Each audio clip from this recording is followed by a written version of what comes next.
El tercer gobierno del Frente Amplio recorre sus últimos 6 meses. En el medio, el percance de salud del presidente Tabaré Vázquez, la campaña electoral y varios asuntos que hay que completar. Para cuidarle la espalda a Vázquez hay un grupo de personas que lo acompaña desde el comienzo del quinquenio, trabajan junto a él en el día a día y se han convertido en los hombres y mujeres de mayor confianza. Entre esas figuras se ubica el prosecretario de la Presidencia, Juan Andrés Roballo, abogado de profesión que integra el Partido Demócrata Cristiano y que ha estado en la cocina de las decisiones más importantes de esta administración. Por ejemplo, el contrato con UPM por la segunda planta de celulosa. Bueno, ¿qué va a pasar en la torre ejecutiva desde ahora hasta marzo? ¿Cuál será el futuro político de Roballo? Con él es que vamos a conversar a partir de este momento. Doctor Juan Andrés Roballo, buen día, gracias por acompañarnos. Buen día, gracias a ustedes. Me intimidó un poco la presentación, pero muchas gracias. Yo decía, usted integra el círculo más cercano al presidente de la República.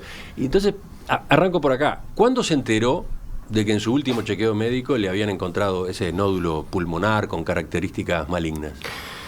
Bueno, el presidente primero nos lo comunicó al secretario de Presidencia, Miguel Toma, y a mí, minutos antes de comunicárselo al gabinete. El mismo día, esa misma tarde. Sí. Nosotros estábamos llegando del interior del país en esa nueva edición de Gobierno de Cercanía. Y bueno, nos citó a la torre ejecutiva, tuvimos una reunión, prosecretario con el presidente, nos transmitió eso e inmediatamente pasamos a la reunión del gabinete, en donde también lo transmitió de la misma forma, y luego la conferencia de prensa fue una cosa atrás de la otra, sí. Rápida. ¿Cómo tomó esa noticia usted? En mi caso. Sí. Y bueno, es un baldazo de agua fría. Todos sabemos lo avanzada que está la ciencia. Él nos lo transmitió con mucho ánimo y esperanza, con fortaleza como la que tiene. No podía ser de otra manera, es el jefe de Estado. También es un amigo, hay que decir la verdad. Uno va construyendo relaciones personales, es un referente. Es un baldazo de agua fría. Fue una noticia triste. Pero también es cierto que así como nos transmitió una noticia de esa envergadura, con esas consecuencias potenciales feas, también es cierto que nos transmitió una fuerza, una entereza, un compromiso que también a uno, bueno, en un primer momento de que uno se cae, también le genera esa rebeldía, esa reacción. Pero ¿cómo venía el ánimo de Vázquez teniendo en cuenta que 3 semanas atrás había fallecido su esposa, María Auxiliadora? Bueno, ¿cómo venía últimamente? Desde que falleció María Auxiliadora, que fue un golpazo también, evidentemente él ha estado muy triste, pero nunca paró de trabajar. Yo no recuerdo un día en el que no hayamos hablado sobre diferentes cuestiones de Estado, con un nivel de involucramiento en los temas y de toma de decisiones como siempre, en algunos temas más. Y es como que él cae para adelante, es decir, ante la adversidad reacciona, sale para adelante. Siempre fue así y en estas circunstancias también. Sin embargo, incluso alguien me preguntaba, el Consejo de Ministros que tuvimos, no este lunes, el otro lunes, que que todo el mundo, fue el primer Consejo de Ministros después del fallecimiento de Mari, y gente preguntaba, bueno, ¿cómo está? En fin, había quedado una imagen, ¿no?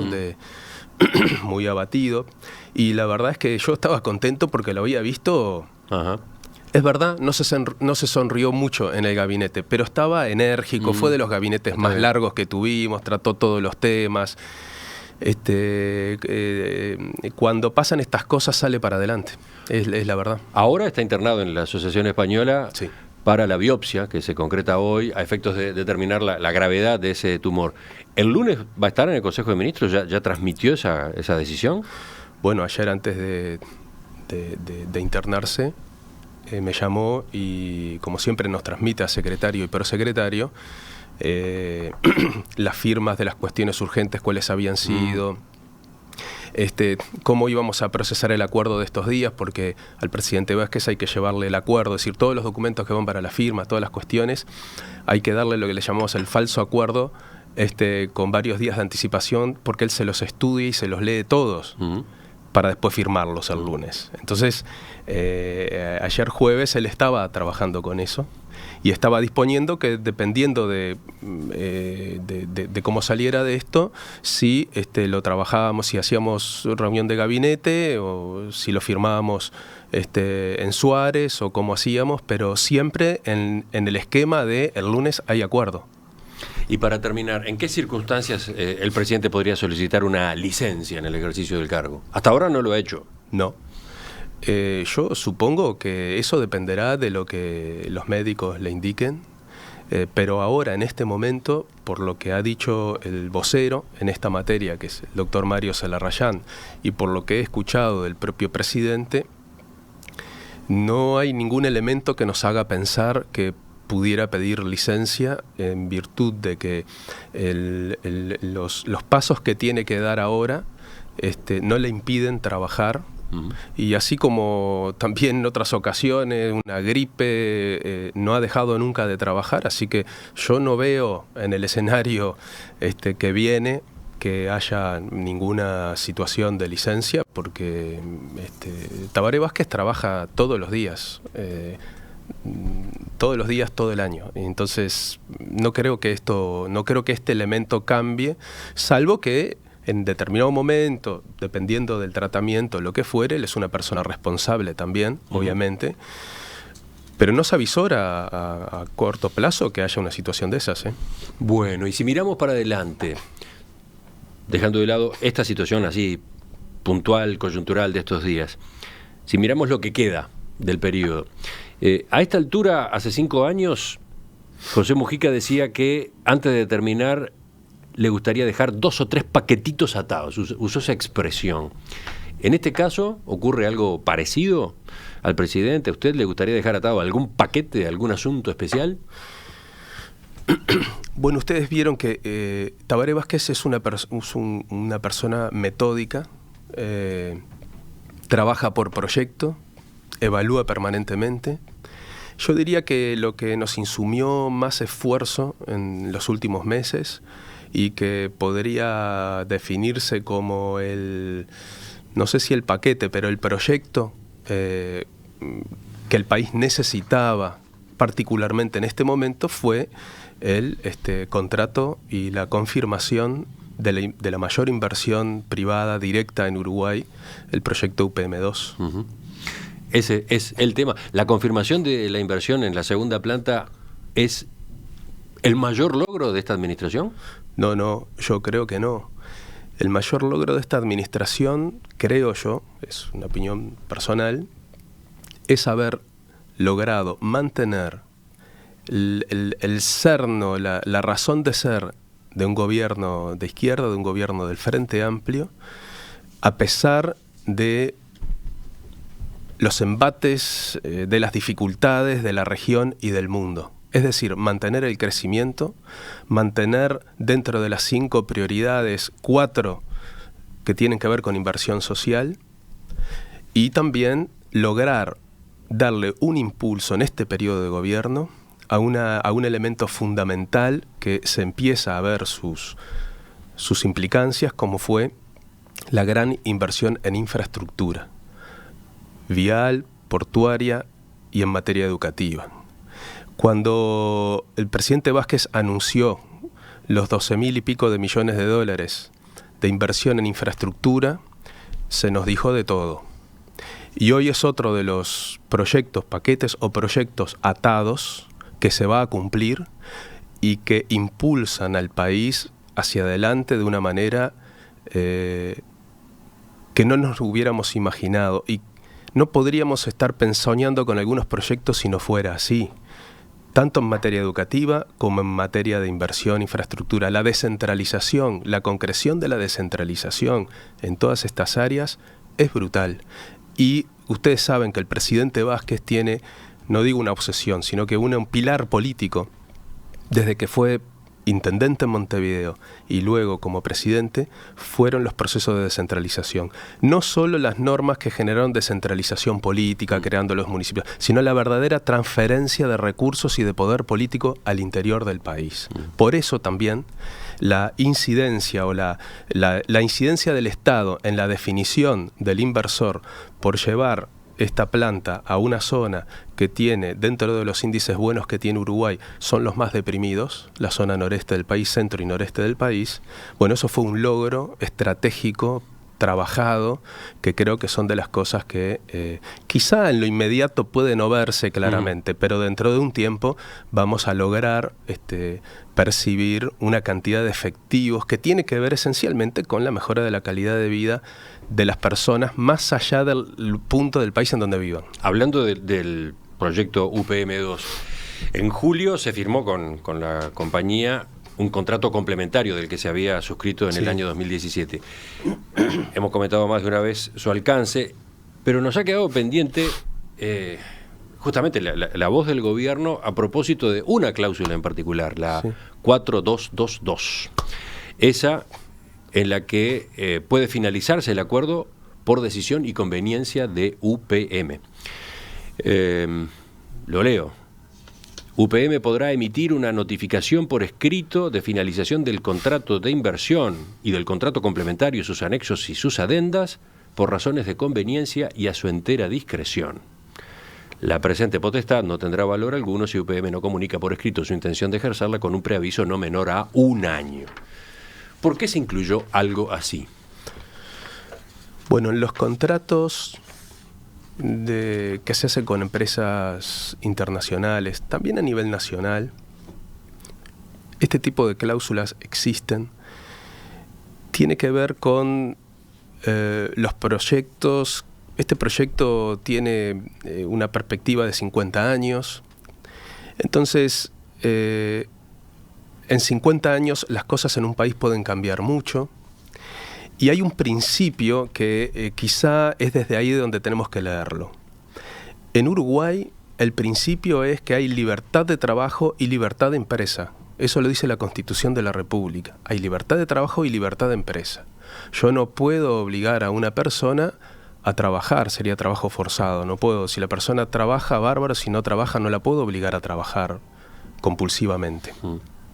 Tampoco puedo hacer que un empresario en el día de mañana, por las razones que sea, quiera dejar su emprendimiento, su comercio, su industria, y el Estado no puede decirle, no, mire, usted más o menos le dan los números o no le dan, pero el país lo necesita, usted no puede cerrar. No, porque hay libertad de empresa. Quizá en lo local lo podemos tener clarísimo y no tener sentido esa cláusula, pero para una empresa de esta envergadura, que no es una empresa nacional, quizá ese elemento es muy importante. Usted dijo que son de costumbre, son habituales estas cláusulas. Pero son cláusulas tipo muchas, pero entre los expertos muchos ha de los habido contratos. opiniones distintas en ese sentido. Algunos dijeron eso y otros dijeron no, la verdad que hace tiempo que no veíamos algo así. Lo que pasa que en esta materia se habló mucho, incluso yo me di cuenta sin de algunos personas expertas o que estudian estos temas, yo me di cuenta en muchas ocasiones, lo digo con todo respeto, que opinaban sin leer lo que estaba colgado simplemente en la web. Y además, yo soy abogado, ¿no? Bueno, justamente es interesante lo que usted tenga para decir por ese motivo. Por eso, ¿y cuál es la cuestión? Los abogados pueden leer de muchas maneras las cláusulas y yo vi en muchos casos una cierta intencionalidad de ponerle un signo de interrogación al contrato y a las cláusulas. El final de esa cláusula, primero se establece eso. En segundo lugar, se establece, es decir, hoy en Uruguay ya cualquier empresa tiene la posibilidad de dejar su emprendimiento y el Estado no la puede obligar a seguir, porque si no le hace un juicio y le cobra porque le baja el PIB, por ejemplo. Pero no es una empresa cualquiera y no es un proyecto cualquiera. Bueno, acá por eso hay justamente un acuerdo entre las dos partes. Exactamente. El gobierno, el Estado uruguayo le concedió a UPM una serie de beneficios y facilidades. Exacto. Y por otro lado, la empresa asumió compromisos, ¿no? Exactamente. Entonces, no es una empresa cualquiera, no es No, un no, proyecto no, cualquiera. pero la empresa tampoco logró beneficios que no logran otras empresas que tienen proyectos, que podrían tener proyectos similares. Todas las empresas a nivel nacional tienen diferentes beneficios de diferente tipo a partir de la normativa vigente. UPM no logró ningún beneficio que no estuviera establecido con carácter general para quienes cumplen determinados requisitos. La ley de promoción, esto se hizo en el marco de la ley de promoción de inversiones y de otra normativa, y hay otro principio que también es muy importante, y es que a la empresa extranjera no se le puede brindar un trato inferior al de las empresas nacionales. Y en Uruguay hay libertad de empresa, entonces una cláusula que le garantiza a una empresa extranjera que viene a un país y dice, bueno, es una inversión de largo aliento, yo quiero estar tranquilo de que mañana, por ejemplo, no me van a obligar a quedarme porque el Estado necesita que el PIB no le baje y bueno, yo tengo libertad de empresa, quiero tener esa garantía. Ahora, ahí el elemento fundamental que nosotros leemos es que a pesar de que hay libertad de empresa y que cualquiera tiene la libertad de levantar sus cosas e irse en Uruguay, las empresas nacionales y las empresas extranjeras, a esta empresa se le exige un preaviso de 1 año. Eso no se le exige a ningún nacional. Yo no le puedo decir a la empresa SACEM, señor, usted puede dejar de construir casas y infraestructura vial, pero antes de dejar de hacerlo, usted me tiene que avisar con 1 año de anticipación. Si no, no lo dejo cerrar. Y sin embargo, esta empresa sí. Ahora, otra cosa que hay que aclarar, cuando se habla de que la empresa puede tomar la decisión de irse con un preaviso de 1 año, como cualquier empresa no, porque necesita un preaviso de 1 año. Eso ya es un elemento a favor de Uruguay, no a favor de la empresa. Eso no excluye que la empresa tenga que cumplir con absolutamente todas sus obligaciones en materia laboral, contractual, tributaria, requisitos financieros. O sea, no es que la empresa dice, hoy corto y dejo a todo. No, esa obligación, todos los eventuales daños y perjuicios que genere a partir de su cierre, pongámosle, anticipado o que no sepamos de antemano o por el precio de la celulosa a nivel internacional, no los inhibe de tener que cumplir con todas y cada una de las obligaciones que asumió. Eso no están exentos de eso. Y por otro lado, en ese caso, además, hay dos, ¿cómo decirlo? Hay 2 pérdidas de UPM, ¿no? Porque dice que en ese caso Uruguay revocará todos los derechos y beneficios otorgados a UPM en la ejecución del contrato de inversión, incluyendo las extensiones de los plazos de la autorización de explotación y los contratos de usuarios de la zona franca explotada en Fray Ventos. Exacto. Porque esa era una novedad que había en el contrato, se extendía el plazo de vigencia de la zona franca de la primera UPM, ¿no? Exactamente. Y eso cae, esa extensión cae en caso de que la empresa decida cerrar, de dejar por el camino su segundo proyecto. Exactamente. Y por otro lado, ese es bastante comprensible, pero la otra consecuencia dice es que UPM no tendrá derecho a recuperar los costos asumidos por la contratación de los servicios externos del grupo de trabajo del proyecto ferroviario. ¿Qué es esto? Bueno, eso es todo el trabajo. El proyecto de Ferrocarril Central, evidentemente, Uruguay lo iba a hacer igual. De hecho, lo largamos antes de que se tomara la decisión final de inversión. Sí. Eso da una muestra de que ese proyecto va independientemente de UPM. Pero es cierto que con el impulso del proyecto UPM adquiere otra envergadura. Es cierto también que UPM va a hacer un uso en el entorno del 48% de las capacidades digamos del ferrocarril, que va a tener su operador, que va a tener también su terminal portuaria especializada, etcétera. Todas esas cosas requieren una cantidad de estudios, trabajo, prospectiva. UPM, cada vez que hace un movimiento, invierte mucho dinero en estudios, en todas esas cosas. Entonces, ¿qué quiere decir eso? que si UPM se retira, no me puede reclamar todo lo que haya invertido, no solo en la planta, porque es de ellos, sino también en lo que pueda haber tenido un elemento favorable al proyecto que es de Uruguay y para Uruguay, que lo va a usar UPM en un porcentaje, pero que es de Uruguay para Uruguay. No me puede reclamar lo que haya invertido en estudios, etcétera, que en realidad quedan para Uruguay porque es para el ferrocarril central. Ahí está, UPM invirtió en el proyecto del ferrocarril.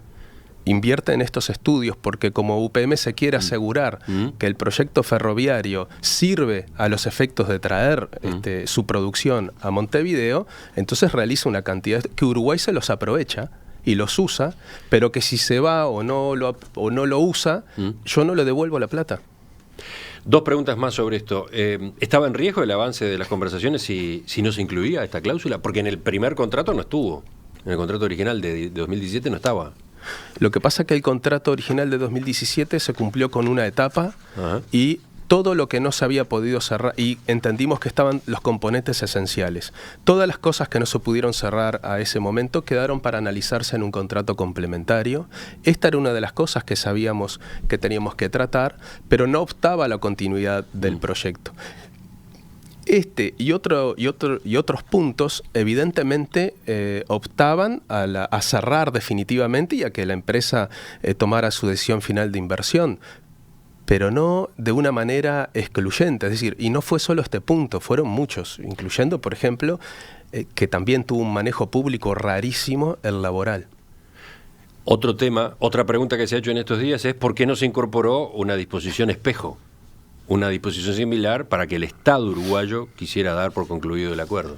Bueno, porque el Estado uruguayo no levanta sus cosas y se va, el Estado uruguayo está acá y el Estado uruguayo puede apelar de acuerdo a las disposiciones del contrato a terminar el contrato con UPM cuando lo entienda pertinente. Obviamente, cada parte en un contrato que decide resolverlo, dejarlo de lado, se tiene que hacer cargo de los daños y perjuicios que eso genera y cumplir con las obligaciones pendientes. Eso es el principio general, eso está vigente y el Estado uruguayo en eso está resguardado, no hay problema. Incluso, como usted mismo decía, en esa cláusula, el Estado uruguayo además se garantiza con respecto a UPM algunos elementos adicionales por la envergadura de la inversión. Ahora, el principio en todos los contratos es, lo dice la normativa, ¿verdad? Y, nuestro Código Civil, es el principio de, digamos, de cumplimiento del contrato. Cuando uno contrata y hace todos estos procesos, uno no está pensando, uno tiene que tener el resguardo por si se termina, por si hay contingencias, etcétera, y eso hay que escribirlo, hay que determinarlo con claridad, son las reglas de juego, es una de las razones por las cuales las empresas serias vienen a Uruguay y no van a otros países. Pero el objetivo, la centralidad del contrato es el proyecto, la realización del proyecto. UPM ha invertido millones de dólares en Uruguay, y si bien es cierto, si discutimos una cláusula hay que hablar de la cláusula, pero también hay que hablar de las cláusulas. Si nosotros tuviéramos una empresa que hasta ahora hubiera solo presentado, solo hubiera hecho presentaciones lindas, y solo tuviéramos las cosas en papel, bueno, ahí uno abre el ojo.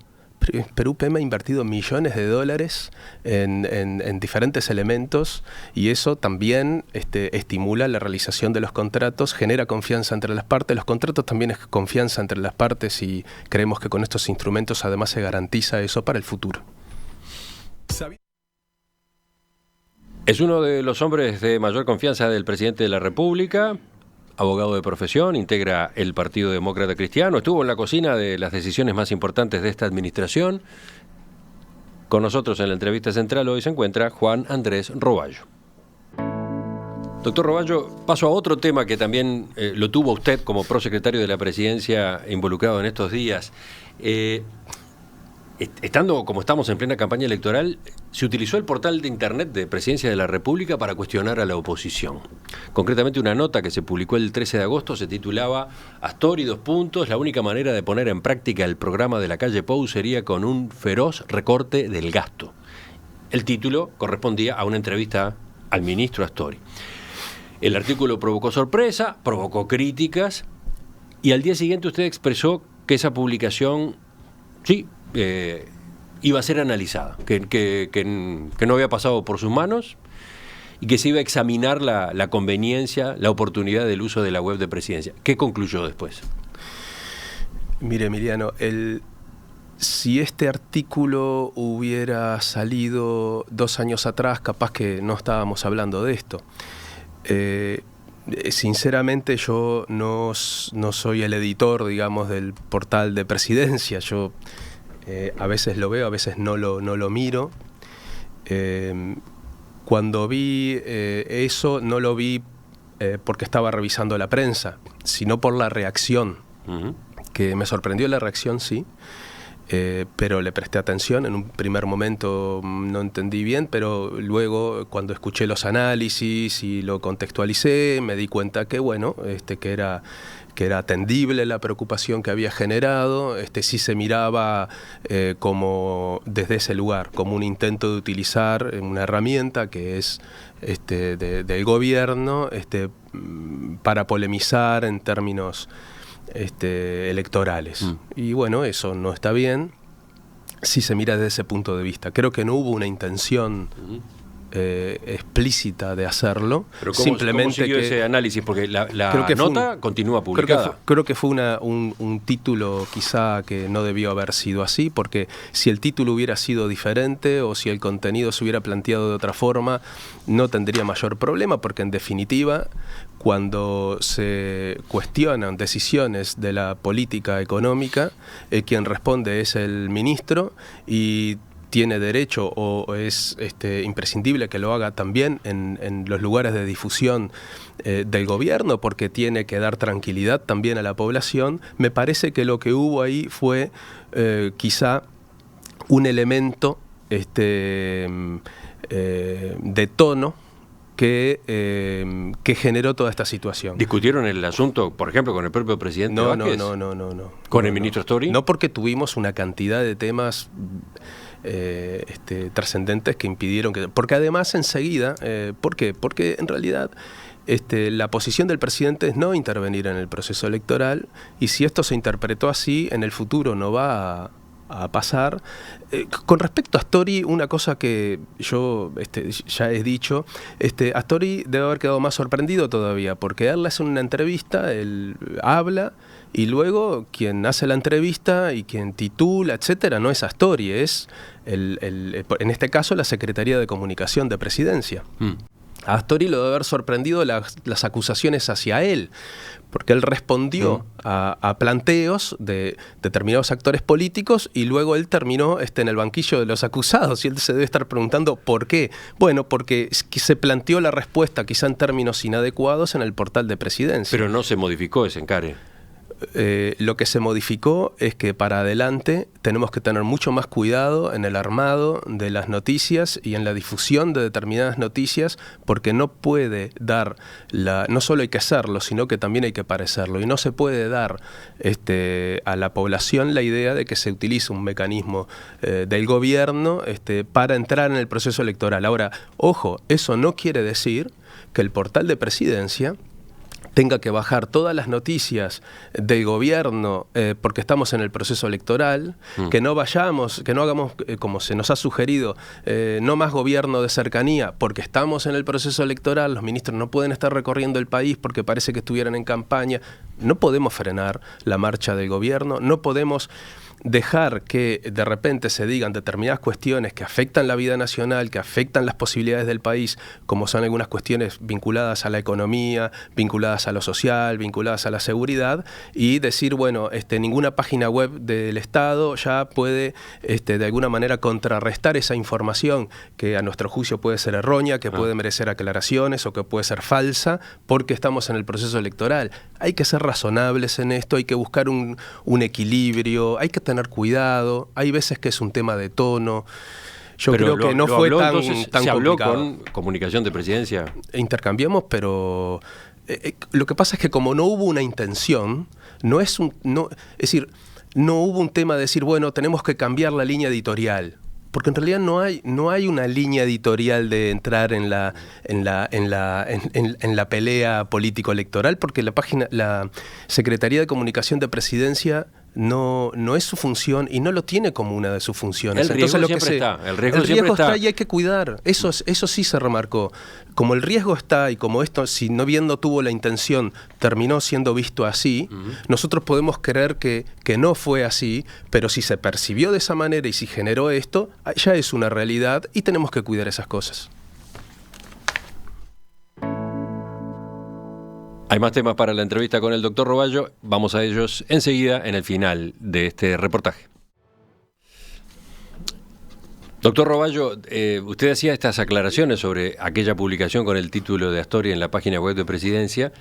Hablaba del cuidado que hay que tener, que eso sí se conversó con Secretaría de Comunicación. Sin embargo, pocos días después estuvo este otro título: Murro, se nos quiere promover una amnesia colectiva para que olvidemos lo que vivimos en el pasado.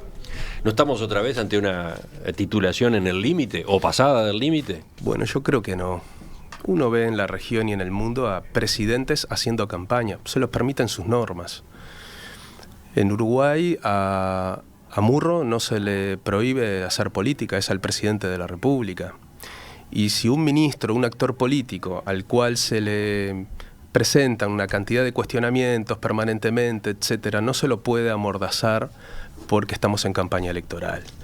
Hay un tema también de razonabilidad.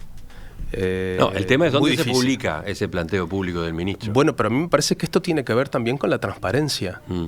Los ministros de Estado se expresan a través de sus sitios oficiales, no solo pueden depender de las entrevistas que le hagan, es la voz de la cartera.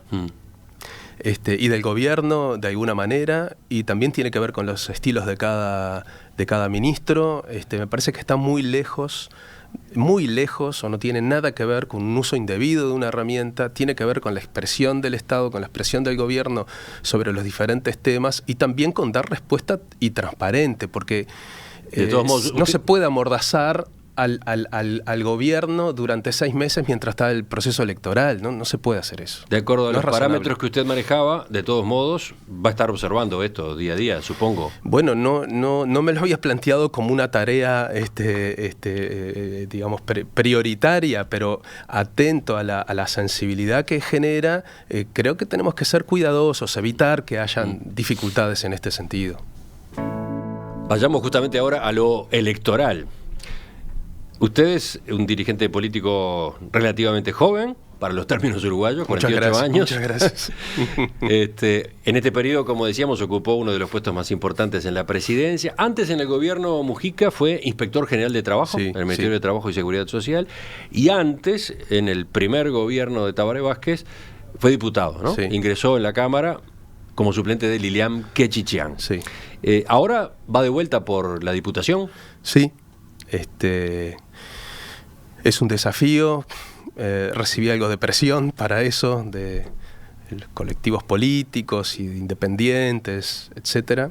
Y bueno, me generó, alguien también me dijo, a pesar de tu juventud, toda esta experiencia que has logrado en la administración, no te la podés llevar para tu casa. Y me siento cómodo además con la decisión tomada de competir, a pesar de que sea una patriada en un par de meses y solo en las horas libres, porque sigo trabajando, entonces solo en las horas libres, que no son muchas. Bueno, el desafío que tiene todo político y toda organización política, que es de ir a las urnas, a que la gente a uno lo elija o lo rechace. Usted es demócrata cristiano y el PDC ha estado en los últimos años formando parte de Alianza Progresista, con Rodolfo Nignoboa, sí, con Lilian Quechichian, etcétera. Sí. Ahora hubo un cambio en esa materia.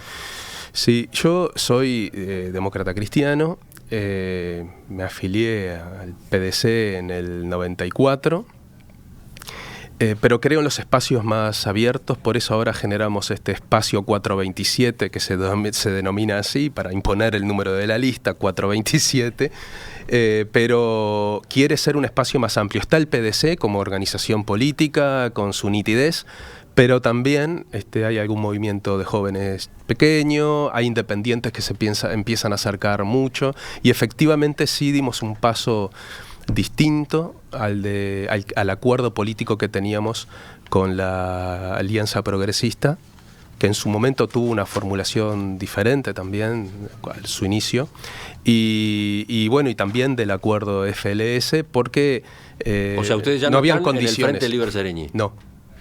Y en cambio... En algunos departamentos del interior, el PDC sí, Ajá. porque la definición que se tomó orgánica, nacional, es que por lo avanzado del proceso electoral, en los departamentos en donde los acuerdos fueran beneficiosos para presentarse en este momento, se seguían adelante. Ustedes entonces dejan el Frente Liber Sereñi y pasan a apoyar la candidatura al Senado de Mario Vergara. Exacto, Mario Vergara. Que tendrá listas distintas en los departamentos del país. Exacto. ¿Por qué entonces ese vuelco? Es notorio que entre Astori y Vergara hay como una tensión. Ambos representan el mismo espacio, el mismo espíritu. Bueno, Vergara integró el equipo económico de Astori, los dos se definen como sereñistas, etcétera. Sin embargo, hay una relación personal que se complicó últimamente y no están en principio confluyendo. Todavía hay alguna chance, pero en principio no están confluyendo. ¿Por qué ustedes se vuelcan a Vergara? Bueno, así planteado pareciera que tuviéramos a Astori y Vergara y tuviéramos que elegir entre uno y otro. Puede ser. Ese es el espíritu de la pregunta. Lectura, no lo voy a negar, es una lectura, pero nosotros en realidad no lo vemos tan así. Para nosotros lo que incidió fue, primero, la necesidad de aportar desde el punto de vista político, electoral, al Frente Amplio y a lograr la renovación de la confianza de la gente. Para renovar la confianza de la gente, uno tiene que presentar proyectos políticos, un proyecto político. Y nosotros entendimos que en la Alianza Progresista y en el FLS no podía, en el espacio que se nos generaba, no aportábamos política y electoralmente. En cambio, en este espacio renovador, en donde está todo por hacer, en donde hay ideas nuevas, en donde hay proyecciones nuevas, en donde quizá algunos que en otros espacios no podríamos estar asumiendo las primeras responsabilidades, ahora lo podemos hacer. Entonces no es ninguna cuestión de rompimiento ni dramática, es simplemente podría dentro del pensarse que mismo ustedes espacio. entienden que el liderazgo de Astori está agotado, que ya fue. Astori es un actor político al que el país le debe muchísimo. Yo lo respeto muchísimo, estoy de acuerdo en la gran mayoría de las cosas que él propone y de su trabajo, pero una cosa es eso y otra cosa es la proyección política y la necesidad de dar pasos, que es también una responsabilidad. En este espacio sentimos la responsabilidad de tener que dar el paso al frente. Es notorio que hasta por cuestiones de edad el liderazgo de Astori está, entre comillas, cuestionado o empieza a estar entre paréntesis. ¿Usted está aludiendo a algo de eso? No, yo creo que eso lo sabe cada candidato. Creo que tenemos experiencia en Uruguay de que lo que cualquiera puede pensar sobre los tiempos en los que una personalidad política va a hacer política nunca se pueden definir de antemano, ¿no? Si no, no hubiéramos tenido como presidente a Mujica o a Tabaré Vázquez, o Astori no encabezaría la lista al Senado en este proceso electoral. Lo que aquí marcó el camino es un proyecto de mediano y largo plazo nuevo que nos estimuló y también nos hizo dar un paso al frente. Mire que puede haber sido cómodo quedarnos donde estábamos, con trayectoria, con ideas, sin grandes sobresaltos. Salimos un poco a la intemperie, no es un paso fácil. Pero sentíamos la responsabilidad de presentarle al electorado también una opción renovadora, incluso desde el punto de vista etario, con ideas nuevas, con proyección, con proyecto político nuevo, que en realidad también está dentro de ese espacio que hemos venido defendiendo durante todos estos años, que genera un equilibrio también, o quiere ser un equilibrio en el Frente Amplio. Creo que los que inspiró también a Álvaro García, por ejemplo, con el cual ya se ha anunciado un sublema. Entonces me parece que al revés, es una evolución sana y no obsta, pero es una evolución sana de las fuerzas dentro del Frente Amplio que se equilibran, que se complementan y que son necesarias. Y también es una expresión de asumir las responsabilidades políticas. A ver, algunos de nosotros no podemos seguir, porque estar a la sombra de los históricos y grandes dirigentes, alguien lo puede tomar como un elemento de bueno, que no puedo salir adelante, pero también es cómodo, también es cómodo. Entonces salir a la palestra, asumir la responsabilidad, tomar la bandera, bueno, eso es algo que la gente lo exige y tenemos que hacerlo. Hablando de renovación, ¿quiénes son? ¿A quiénes visualiza usted como los nuevos referentes del Frente Amplio, teniendo en cuenta que estamos en una elección que justamente marca de algún modo el paso al costado de los tres grandes nombres de los últimos tiempos, ¿no? Tabaré Vázquez, José Mujica, Danilo Astori? Y digo de algún modo porque es claro que Astori va a ser candidato al Senado, exacto, es claro que Mujica también va a ser candidato. Pero bueno, notoriamente hay un proceso de relevo. ¿A quiénes encuentra usted en esa primera nueva línea? Sí. Primero, no me los imagino ni a Astori, ni a Mujica, ni a Tabaré Vázquez absolutamente fuera de la política, claro, no van a estar. A los que me imagino, sí, o los que veo ya en la primera línea son, si todo sale como esperamos, al próximo presidente de la República, Daniel Martínez, a Óscar Andrade, al Pacha Sánchez, a Álvaro García, bueno, a Mario Vergara, obviamente. Esa es, de alguna manera, la franja etaria y la línea, digamos, que viene trabajando con, bueno, el propio presidente del Frente Amplio, Javier Miranda. Ahí, y también en el diálogo con la sociedad civil organizada, ahí surgen también diferentes compañeros. Por ejemplo, el presidente del PIT-CNT, Fernando Pereira, que tiene posiciones que uno las lee y tienen una gran identificación con lo que es la razón de ser de su trabajo y de su cargo, como es la defensa de los derechos de los trabajadores, pero que va más allá en una cantidad de sus expresiones. Hay una franja etaria y una cantidad de nombres que realmente nos hace sentir confianza en el futuro del país, porque viene de lo que yo le he escuchado mucho a Garcés decir esto, de esa destilería uruguaya de generar dirigentes políticos y sociales que no se crean de un día para el otro, como estamos viendo en este proceso electoral. Actores políticos que se crean de un día para el otro. No porque sea malo en sí mismo, sino que no salen de esa destilería, no salen de esa política sana, sino que salen de un esquema de negación de la política, de dejarlo en manos solo de algunos, que no va con la tradición uruguaya. Y lo último, puede ser que a usted le toque estar en el Parlamento en un escenario complejo. Usted decía, ojalá que Daniel Martínez sea presidente. Bueno, si es presidente, difícilmente tenga mayoría parlamentaria. ¿Cómo va a gobernar Daniel Martínez en esas condiciones? Yo creo que va a ganar, va a tener mayoría parlamentaria, pero si no tuviera mayoría parlamentaria va a gobernar como han gobernado todos los gobiernos que no han tenido mayoría parlamentaria. Pero tendrá que acordar. ¿Con quiénes ve posible acordar? Bueno, nosotros ya en alguna rendición de cuentas tuvimos acuerdos, por ejemplo, con Amado y con también con Asamblea Popular, con Unidad Popular, perdón, que nos dieron sus votos en algunas normas, bueno, y eso se logró sin mayores. Frente Amplio. Sí, pero ¿por qué no pueden surgir otros Amados? La experiencia de Daniel Martínez es que para el principal paquete de obras en Montevideo acordó con los legisladores comunales de Novik. Es decir, no es extraño, ni imposible ni extraño para el Frente Amplio acordar con otros partidos políticos para lograr los principales proyectos para el país. Pero más, uno a veces se queda con que solo el Frente Amplio votó en general en la ley de presupuesto o en la rendición de cuentas.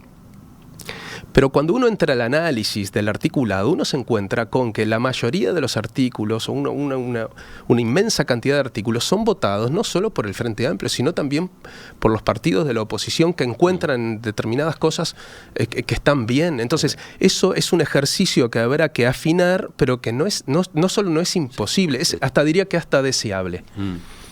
Pero está hablando de un entretejido, paso a paso, ¿no? Trabajoso. No es una coalición estable, más allá del Frente Amplio, que permite gobernar con tranquilidad. Bueno, eso dependerá de los resultados electorales, Sí, de y acuerdo. también dependerá, porque dentro de los partidos de la oposición también uno encuentra diferentes líneas.